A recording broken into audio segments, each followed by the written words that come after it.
On today's show, DHL readies itself to go electric in the skies, dumb solutions for road transport, VW teases its next SUV, and a little bit more.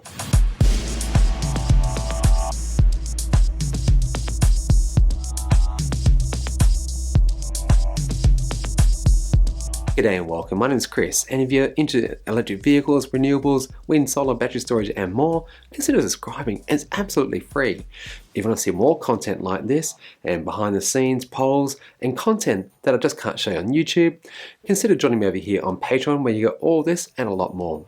A big thank you to my producers, and that's Adam Tyson, Adam Burnt, Ashley Hill, Chaotic Media Technology, MN ICT Specialist, Nigel Farrier, Tessa Nagong. And a big warm welcome to my new gold level members, Darren McCorp and Dave Linham.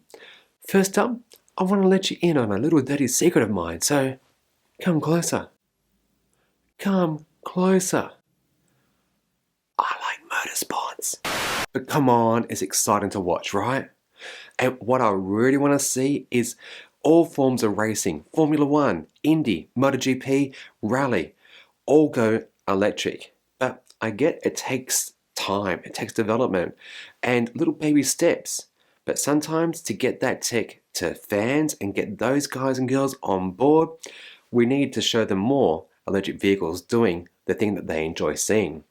So here's some good news from BMW M GmbH. They're like a subsidiary of BMW AG, and they actually make those high performance versions of BMW cars.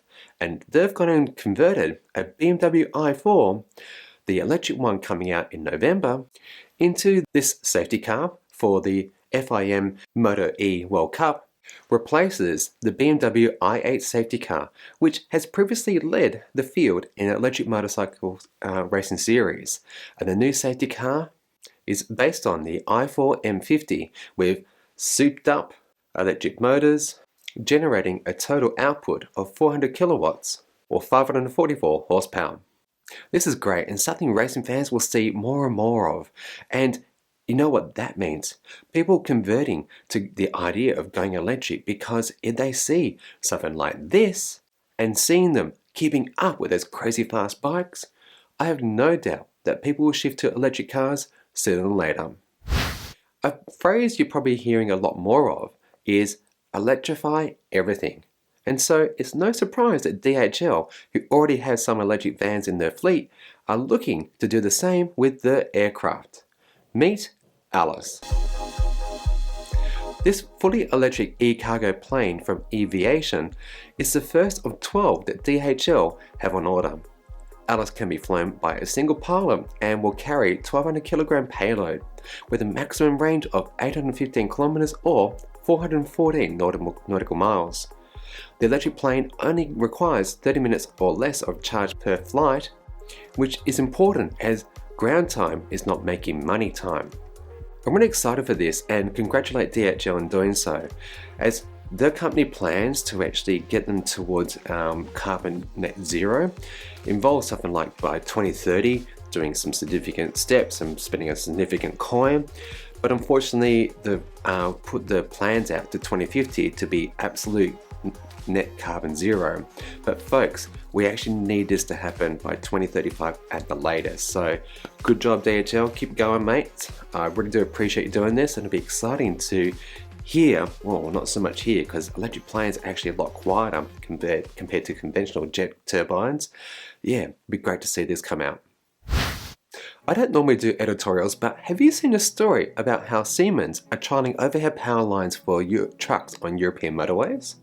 The idea that a portion of a truck's journey can be powered by electricity with minimal power loss when compared to, say, petrol or diesel versions. But come on, is it really necessary? European countries are small, well connected, have great charging infrastructure, and this solution seems like something that would have been good before the invention of lithium-ion batteries. It looks complex, resource intensive, and importantly, costly. A study estimates the cost of building power lines to cover 65% of the UK's lorry routes will be in the region of £20 billion. And you have to ask, who's going to pay for that? users who drive along it? Most likely. But when battery electric vehicles are 85 to 90% efficient, we also need to remember that power lines and associated systems also had their losses up to 15% along their total journey. So why do this? Trucks will still need to have an engine or a motor and fuel source to get them to this power line system. In addition, you'll have to have more complex vehicles with a pantograph system to be able to connect up to that electricity. It just adds more costs to ultimately the business and the consumer, very unnecessary.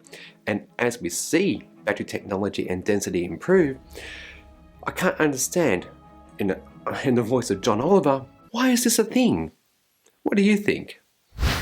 One final story for today, but remember on Patreon they actually got to see 8 additional stories last week that you just don't get here. So if you want to support the channel from as little as $2.50 per month, consider joining me over here where you get news, polls, behind the scenes, and a lot more.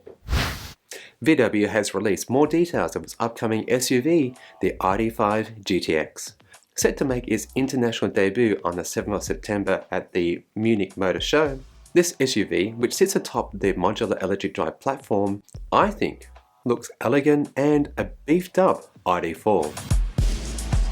Featuring dual motor 4-wheel drive and an unspecified large battery pack capable of moving this car almost 500 kilometers on one charge, it features the really cool IQ Light LED matrix headlights, which generate an intelligently controlled high beam and give the front of the car a very on-brand VW look. I hope that VW's ID.5 SUV will have some punchy performance given it's carrying the GTX abbreviation. Out in Europe next year, and Australia who knows when. Yeah, they said that. Again, this looks like a compelling car that I think will do really well down under. And VW, if you're watching, can you just bring it out? ID.3, ID.4, and this one, perfect. Thanks very much. Okay, well that brings us to the end of another episode. I do hope you've enjoyed it. Rather a short, sweet one, but wasn't a lot going on this week, so yeah, keep it to the point, I say. If you have enjoyed this, please do consider subscribing. It's absolutely free. Turn on notifications. Leave me a comment. I do look at them. I really do. And if you, again, want to see more content like this, join us on Patreon. Otherwise, please, you be good and you be green.